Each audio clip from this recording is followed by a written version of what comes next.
నమస్కారం. రుద్ర న్యూస్కు స్వాగతం. తెలంగాణ ప్రజల ఆకాంక్షలు నెరవేర్చాలని సిపిఐ రాష్ట్ర సమితి సభ్యులు గడిపే మల్లేష్ అన్నారు. తెలంగాణ రాష్ట్ర ఆవిర్భావ దినోత్సవం సందర్భంగా ఆదివారం రోజున సిపిఐ పార్టీ ఆధ్వర్యంలో ఉస్నాబాద్ పట్టణంలోని అనబేరి సింగిరెడ్డి అమర్ల భవన్ వద్ద జాతీయ జెండా ఎగురవేశారు.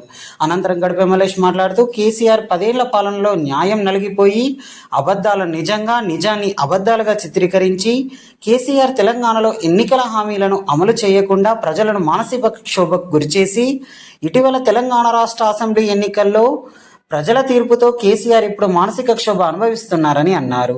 అదేవిధంగా నూతనంగా ఏర్పాటైన తెలంగాణ రాష్ట్ర ముఖ్యమంత్రి రేవంత్ రెడ్డి కాంగ్రెస్ ప్రభుత్వం ప్రజల ఆకాంక్షలు నెరవేర్చే దిశగా అడుగులు వేయాలని కోరారు. ఈ కార్యక్రమంలో సిపిఐ జిల్లా కౌన్సిల్ సభ్యులు అయిలేని సంజీవరెడ్డి, ఎగ్గోజు సుదర్శనాచారి, ఏఐవైఎఫ్ జిల్లా అధ్యక్షులు జనగాం రాజ్ కుమార్, భారత జాతీయ మహిళా సమైక్య జిల్లా అధ్యక్షురాలు గూడ పద్మ, సిపిఐ నాయకులు అయిలేని మల్లారెడ్డి, కల్వల ఎల్లయ్య, చుక్క తిరుపతి, దండుగుల ఎల్లయ్య, మహమ్మద్ అంకుషావలి, పెట్టుగడి గణేష్ తదితరులు పాల్గొన్నారు.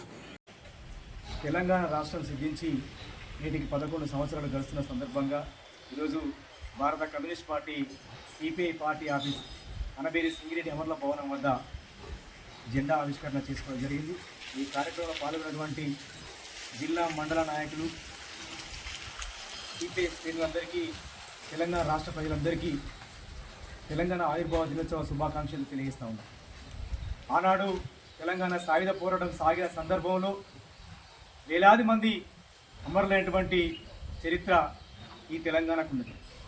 ఆనాటి పోరాటాల ఫలితంగానే తొలిదశ, మలిదశ, నేడు జరిగినటువంటి విద్యార్థి అమరవీరుల పోరాటాల ఫలితంగా భారత కమ్యూనిస్టు పార్టీ అనేక ఉద్యమాలు, పోరాటాలు చేసి జైలు పాలై తెలంగాణ సాధించుకోవడం జరిగింది. అయితే గత 10 సంవత్సరాలుగా పరిపాలన చేసినటువంటి బీఆర్ఎస్ ప్రభుత్వం కేసీఆర్ పాలనలో ఆత్మవంచన పరిపాలన సాగింది. పేదలకు న్యాయం జరగలేదు, అన్యాయం చేసినారు.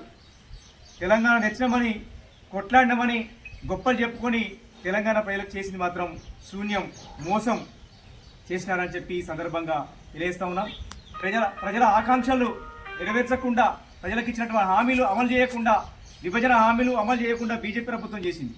ఇలాంటి పరిస్థితులలో ఇప్పుడు నూతనంగా ఏర్పడినటువంటి ప్రభుత్వం రేవంత్ రెడ్డి గారి కాంగ్రెస్ ప్రభుత్వంలో పేదలకు న్యాయం జరగాలని, అవినీతి లేని పాలన జరగాలని, అప్పుడే సమాజం బాగుపడుతుంది, ప్రజలు బాగుపడతారు, నిరుద్యోగులు బాగుపడతారు, రైతులు, కూలీలు, శ్రామిక శ్రమజీవులంతా కొంత మెరుగుపడతారని చెప్పి ఈ సందర్భంగా మేము ఆకాంక్షిస్తున్నాం.